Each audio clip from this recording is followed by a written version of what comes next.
McKenzie soon became a household name in New Zealand. Every town of any size had a McKenzie store, usually right across the street from their great competitor, Woolworths. Every store was an Aladdin's cave of low-cost merchandise, the air filled with the aroma of soaps, perfumes and powders. When May McKenzie produced two sons, Don and Roy, JR had another bright marketing idea.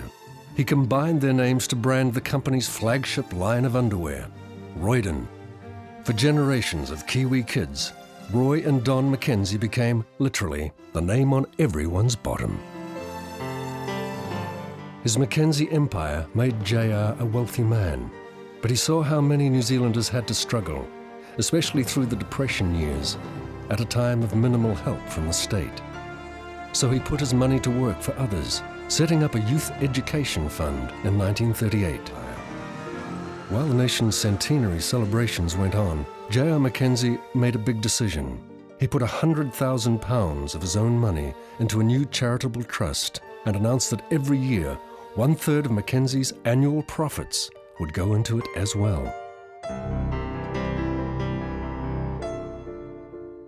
The main objects of the new trust were to help disabled servicemen, the Plunkett Society, and, in the quaint language of the time, delicate, ill, ailing, or backward children.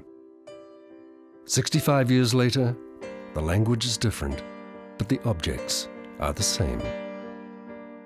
The aim of the Trust is to improve the quality of life of New Zealanders who have special needs or who have disadvantages. We do that mainly by making grants to charitable organisations that provide services for those people. Well, Rangatira is an investment company. It was originally set up by JR McKenzie to manage the assets of the Trust. It's been operating since about the 1930s. And at the moment we have $100 million in round figures of funds to invest.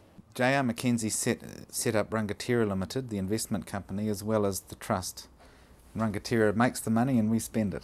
Rangatira was named after the founder, JR McKenzie, who was known by his staff in those days, in the early days, as the Chief or the Rangatira. In 1949, JR became Sir John when he received a knighthood for services to philanthropy. A little later, he sat for a portrait by eminent artist Edward Halliday. He had earlier commissioned Halliday to do a portrait of Winston Churchill, whom JR greatly admired. That portrait hangs today in Parliament Buildings, Wellington.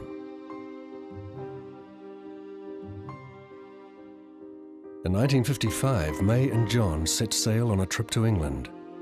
After falling ill on the way, JR McKenzie died in a London hospital. His trust lives on.